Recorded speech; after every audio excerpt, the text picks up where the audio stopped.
Hi everyone, Harry here to talk about the latest in the Kilmar Abrego Garcia case, which gets stranger and stranger, although for understandable reasons, given what the government wants to do. So just very briefly, they sent him there by mistake. That became a brouhaha and a high-profile matter, and they gave every excuse in the book, inconsistent and shifting, and then finally brought him home, but only to face criminal charges that they had imposed in Tennessee based on this one stop where there were a lot of people in his car, and the state cops in Tennessee let him go, but they built this whole huge conspiracy case around it, and it looks pretty damn weak. It looks like basically they've been doing anything and everything they can to just screw this guy, essentially. They've really, it's almost become a personal thing for Bondi et al. To say, this guy, even though we screwed up and sent him there, he's not going to profit. Okay.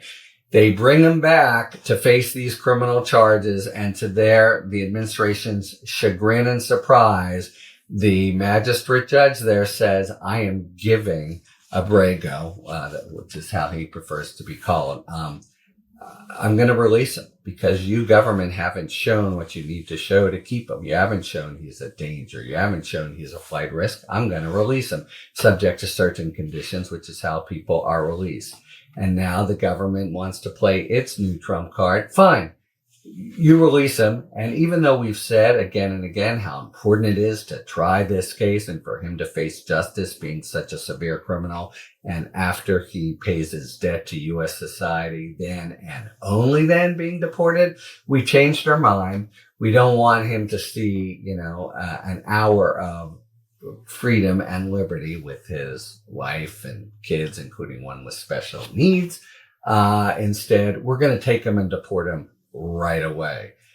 So now a whole scramble is prompted. What can be done?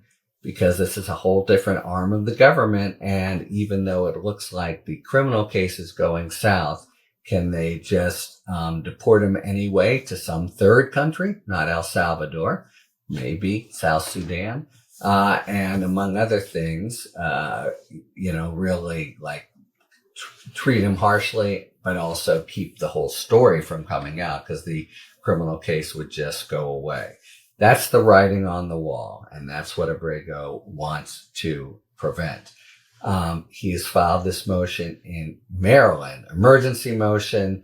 Don't let them do this to me. I have a right not to be deported. You saw before how they did it all by mistake, etc.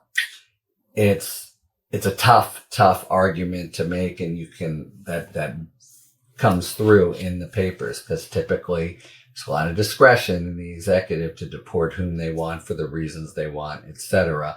And even though Zinnis had the case of his being mistakenly sent there and not getting essential habeas corpus rights, which they can enforce, it's really very little that a judge can do generally to say they can't deport him if they have a basis for deporting him.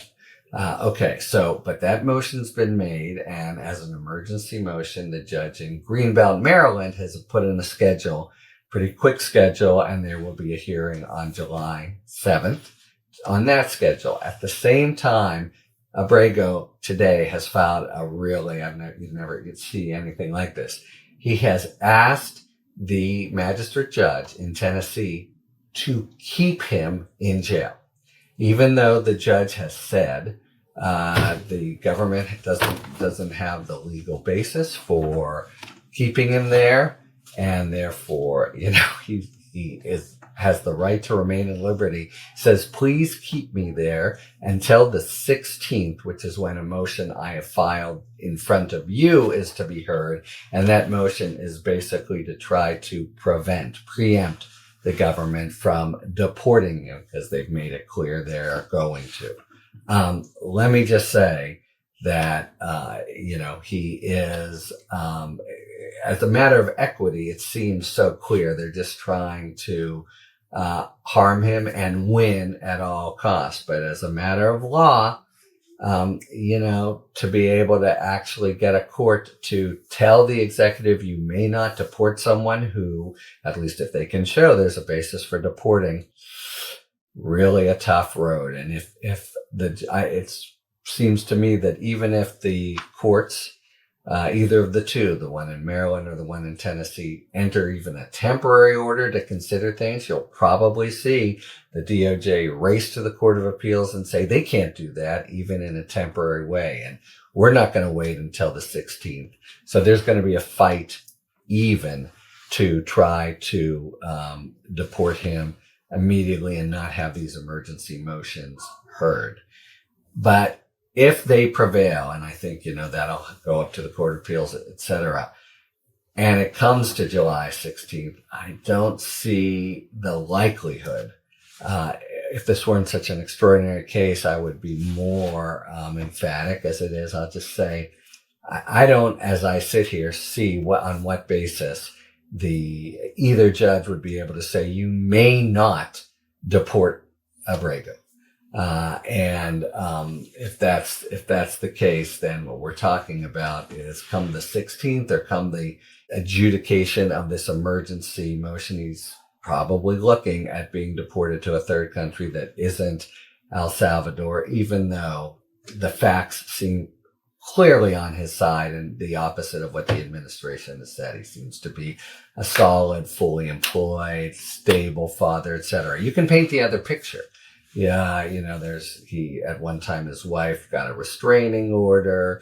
There's the picture of the conspiracy in the criminal complaint, but it doesn't look like they can cash that check, as it were. If they could, okay. But that's the fight he says they should have. Let me defend myself against the criminal charges. But if the U.S. says, that's okay. By the way, we're taking you right now to Louisiana Detention Center, and we'll give you, a right to be heard, but we're going to deport you and, to a third country. Oh, and maybe South Sudan, given the state of play there. I find it unlikely. I am myself at a loss to see how he escapes it. And that means, the government has from the start been holding all these cards, and they're bound and determined to play them against him.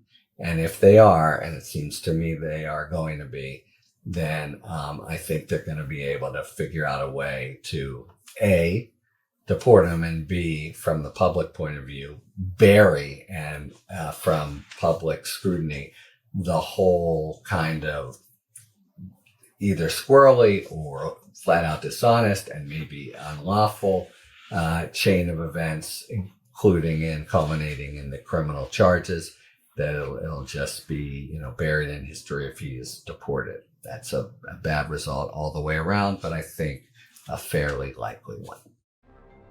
Talk to you later. Thanks for tuning in.